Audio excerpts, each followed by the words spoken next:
আসসালামু আলাইকুম এসএসসি 27 ব্যাচের শিক্ষার্থীরা, তোমাদের প্রিটেস্ট পরীক্ষা কিন্তু খুবই সন্নিকটে, তাই না? সো আমাদের আজকের এই ভিডিও হচ্ছে তোমাদের প্রিটেস্ট নিয়ে, এবং এই প্রিটেস্ট পরীক্ষার আগে যে ভুলগুলো তোমার কখনোই করা উচিত না এমন কিছু বিষয় নিয়ে আমি আজকে তোমাদের সাথে আলোচনা করব। সো আজকের ভিডিওটা তুমি যদি ভালো মতো দেখো এবং আমি যে গাইডলাইনগুলো তোমাদেরকে দিব এগুলো যদি ভালো মতো ফলো করতে পারো, তাহলে ইনশাআল্লাহ তোমরা একটা প্রিটেস্ট পরীক্ষায় ইনশাআল্লাহ ভালো একটা মার্ক ক্যারি করতে পারবে। ঠিক আছে, তাহলে চলো আমরা শুরু করি আমাদের আজকের ভিডিও। সো আমাদের যে প্রথম যে পয়েন্ট সেটা হচ্ছে রোট মেমোরাইজেশন। রোট মেমোরাইজেশন জিনিসটা আসলে কি? জিনিসটা হচ্ছে তোমার তোমার কনসেপ্ট গুলো আছে, তোমার যে কোনো সাবজেক্টে এসএসসি লেভেলের যত কনসেপ্ট আছে, কোনো কনসেপ্টই কিন্তু মুখস্থ করা যাবে না। আগে বিষয় বুঝতে হবে, মেমোরাইজেশন মানেই কিন্তু তোমার কোনো সলিউশন না। অবশ্যই কিছু জিনিস তোমার মুখস্থ রাখতে হবে, বাট মুখস্থ রাখার আগে যেটা মাস্ট তোমার জানতে হবে সেটা হচ্ছে বোঝা। বোঝা, বুঝতে পারছো? তো যে কোনো পড়া পড়ার আগে তোমার বুঝে বুঝে পড়তে হবে, বুঝতে পারছো? এটা হচ্ছে 1 নাম্বার টপিক। ওকে, 2 নাম্বার আসো, ওয়ান সাবজেক্ট ওভার ফোকাস। ব্যাপারটা যেন এমন না হয়, দেখো তোমার কিন্তু একটা দুইটা সাবজেক্ট না, অনেকগুলো সাবজেক্ট আছে। সো প্রি টেস্ট পরীক্ষা যদি তোমার অনেক কাছে চলে আসছে, সো ব্যাপারটা যেন এমন না হয় যে তুমি একটা সাবজেক্টে খুব বেশি ফোকাস করতেছো এন্ড বাকি সাবজেক্টগুলো তো অবহেলা আসতেছে।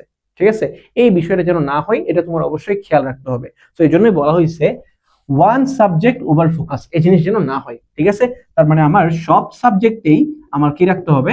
ফোকাস রাখতে হবে। All subjects, all subjects. হ্যাঁ, এখন একটা বিষয় আছে। এখন বিষয়টা যদি এমন হয় যে তুমি একটু ম্যাথে অনেক বেশি দুর্বল, অবশ্যই তখন তুমি ম্যাথকে একটু ওভার কেয়ার করবা, একটু বেশি যত্ন নিতে হবে। বাট তাই বলে বাংলা, ইংলিশ, কেমিস্ট্রি, ফিজিক্স এই সাবজেক্টগুলো যেন আবার অবহেলা না হয়। বুঝতে পারছো? সবগুলোই কিন্তু ভালো মতো পড়তে হবে, ইকুয়ালি পড়তে হবে।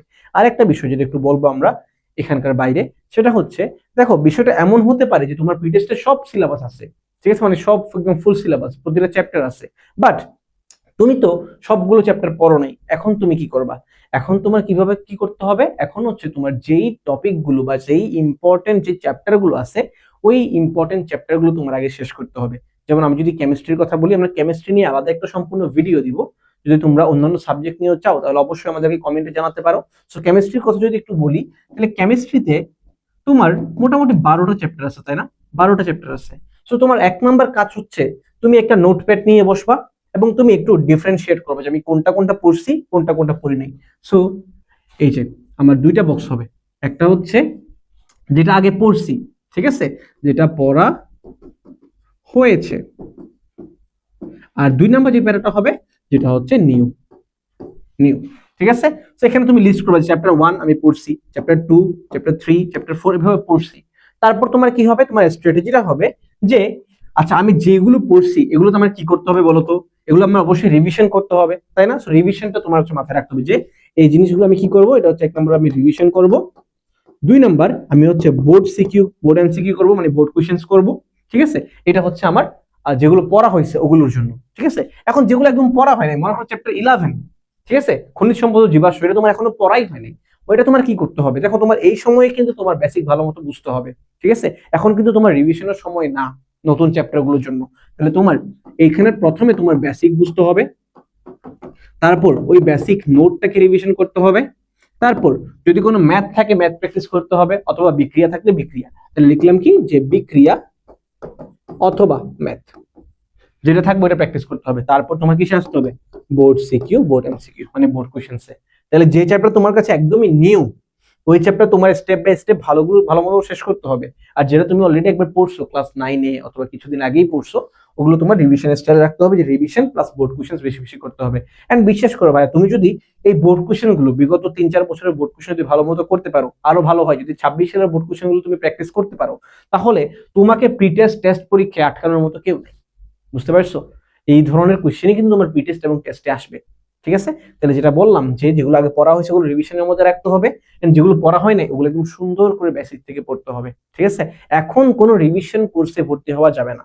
বারবার বলতেছি, কোনো রিভিশন কোর্সে এখন ভর্তি হওয়া যাবে না। তোমার পরীক্ষা যদি জানুয়ারিতেও যদি হয়, তাহলে তোমার কাছে এখন হিউজ টাইম আছে। এখন তোমার বেসিক বিল্ডিং এর সময় ভাই, তুমি আগে বেসিকটা ভালো মতো শেষ করো, তারপর তুমি শেষের 3 মাস আগে গিয়ে একটু হয়তো রিভিশন কোর্স করতে পারো। বাট এখন কোনো রিভিশন কোর্স করা যাবে না, মানে যাবে না। আশা করি বুঝতে পারছো কথা। তারপর আসি, রিভিশন না করা এই জিনিসটা একটা বড় মারা খাওয়ার লক্ষণ। ঠিক আছে, যদি তোমার রিভিশন না হয়, যদি তুমি আগের চ্যাপ্টারগুলো রিভিশন না করো তাহলে তুমি নিশ্চয়ই একটা তীব্র মারা খাবা। আগে থেকে বলে রাখতেছি, রিভিশন হচ্ছে সব থেকে বেশি গুরুত্বপূর্ণ ভাই। তুমি এখন করো, তুমি পরীক্ষার আগে করো, তুমি যদি রিভিশন না করো ভালো মতো, ওই রিভিশন ছাড়া তুমি যে কোনো একটা সাবজেক্ট, যে কোনো একটা চ্যাপ্টার কখনোই পারবা না। আরো ইম্পর্টেন্টলি, তোমার রিভিশন করার জন্য অবশ্যই তোমার নিজের নোট থাকাটা মাস্ট, বা নোট থাকাটা ভালো। নিজের নোট তুমি যত ইজিলি বুঝতে পারবা, যত সুন্দর মতো রিভিশন দিতে পারবা, অন্যের নোট বা অমুক ভাইয়ের হ্যান্ড নোট কখনোই এমন কাজে দিবে না। বারবার বলতেছি। তো এখন তুমি যখন কোনো একটা বেসিক পড়তেছো, কোনো একটা চ্যাপ্টার শুরু করছো, মাস্ট তোমার নিজের নোট তৈরি করা শুরু করো ভাই। তাইলে তোমার জন্য হেল্পফুল হবে কখন? পরীক্ষার আগে রাত্রে। আশা করি বুঝতে পারতেছো। তারপর প্র্যাকটিস না করা আরেকটা বড় লক্ষণ। তুমি যদি প্র্যাকটিসই না করো, তুমি বুঝবা কিভাবে যে আমার বোর্ডের কোশ্চেনগুলো কিভাবে আসে, আমার ম্যাথমেটিক্যাল কিভাবে আসে? তাই তোমার যে কোনো একটা থিওরি, যে কোনো একটা বেসিক যখন তুমি পড়ছো, এরপরই তোমার কাজ হচ্ছে এই যে এখান থেকে যত বিক্রিয়া আছে বিক্রিয়াগুলো প্র্যাকটিস করা, যত ম্যাথ আছে ম্যাথগুলো প্র্যাকটিস করা, তারপর বোর্ড কোশ্চেন প্র্যাকটিস করা। তো যদি এমন হয় যে তুমি বেসিক জানো, বেসিক বুঝছো, অনেকে এমন করে যে ভাই আমি তো বেসিক পড়ছি, বেসিক বুঝছি, অমুক ভাইয়ের এত ঘন্টার ক্লাস করছি, তখন আমি রেখে দিই। ঠিক আছে, বাট ব্যাপারটা এমন না। তুমি যত ঘন্টার এই ক্লাস করো না কেন, তোমার নিজের প্র্যাকটিস করতে হবে। বুঝতে পারছো? যত ভালো প্র্যাকটিস করবা, যত নিজে নিজে যত প্র্যাকটিস করবা, one shot MCQ, one shot CQ দেখলেই প্র্যাকটিস হয় না। বারবার বলতেছি, আমরা নিজেরাই ওয়ান শট ক্লাস করাই, বাট ওয়ান শট ক্লাস করলেই যে তুমি সব পারবা ব্যাপারটা এমন না। তোমার নিজের হাতে কলমে প্র্যাকটিস করতে হবে, তাইলেই তুমি পারবা। বারবার বলতেছি, বারবার মাথায় রাখো। ঠিক আছে?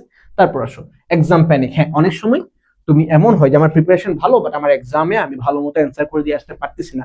এটার একটাই সলিউশন, সলিউশনটা হচ্ছে বাসায় বেশি বেশি এক্সাম দেওয়া। কি বললাম? বাসায় এক্সাম দেওয়া। বাসায় এক্সাম দেওয়া, এটা হইতে পারে তোমার হোম টিউটরের মাধ্যমে কোনো টিচার রাখতে পারো, অথবা তুমি নিজে নিজে দিতে পারো। বাসায় বেশি বেশি এক্সাম দিতে হবে, এবং অবশ্যই অবশ্যই এটা কিন্তু তোমার টাইম ম্যানেজমেন্ট করে দিতে হবে। টাইম জিনিসটা কিন্তু ভালো এফেক্ট করে। তুমি টাইম ফিক্স করে দেন এক্সাম দিতে হবে। তুমি কেমিস্ট্রি তোমার প্রিপারেশন শেষ, তুমি এখন এমসিকিউ এক্সাম দাও। এমসিকিউ এক্সাম দিবা কিভাবে? যে 25 মিনিট তোমাকে সময় দিবে, তুমি 23 মিনিটে পারো কিনা, 20 মিনিটে পারতেছো কিনা সলভ করতে, এরকম টাইম ফিক্স করে করে এক্সাম দেওয়ার চেষ্টা করো। তুমি বিভিন্ন সিকিউ অ্যান্সার করো, যে কোনো বোর্ডে সিকিউ ধরো, অ্যান্সার করার চেষ্টা করো, বাট ফিক্স টাইমে 20 মিনিটে শেষ করার চেষ্টা করো, 25 মিনিটে শেষ করার চেষ্টা করো। তাহলে তোমার কি হবে? এটা তোমার এক্সামে অনেক বেশি বেনিফিট দিবে। বুঝতে পারছো? তো আমরা আজকের ভিডিওতে মোটামুটি 5টা টপিক নিয়ে আলোচনা করছি। যে 5টা টপিক তুমি যদি ভালো মতো আমাদের গাইডলাইনটা যদি ফলো করো, তাহলে তুমি ইনশাআল্লাহ একটা ভালো কামব্যাক দিতে পারবা, এবং তোমার প্রিটেস্টের রেজাল্ট ইনশাআল্লাহ একটা ভালো একটা রেজাল্ট তুমি পাবা। বুঝতে পারছো? তাহলে আমাদের আজকে এই পর্যন্তই থাকবে। ইনশাআল্লাহ দেখা হবে আমাদের পরবর্তী ভিডিওতে। আর তোমাদের যে কোনো রকমের যদি গাইডলাইন প্রয়োজন হয়, অবশ্যই অবশ্যই আমাদেরকে কমেন্টে জানাবা। আমরা চেষ্টা করবো আমাদের এক্সপিরিয়েন্স থেকে, আমাদের নিজেদের পড়াশোনা থেকে, এবং আমাদের বিগত বছর ধরে আমরা যত বছর ধরে পড়াচ্ছি স্টুডেন্টদেরকে, ওই এক্সপিরিয়েন্স থেকে তোমাদেরকে ফিডব্যাক দেওয়ার, তোমাদেরকে অ্যান্সার দেওয়ার, তোমাদেরকে যে কোনো প্রবলেমের সলিউশন দেওয়ার। ঠিক আছে? তাহলে অবশ্যই সাবস্ক্রাইব করে রাখবো আমাদের লার্ন উইথ কাউসার ইউটিউব চ্যানেলটি এবং ফেসবুক পেজটি। সো দেখা হবে ইনশাআল্লাহ আমাদের নেক্সট ভিডিওতে। আসসালামু আলাইকুম সবাইকে।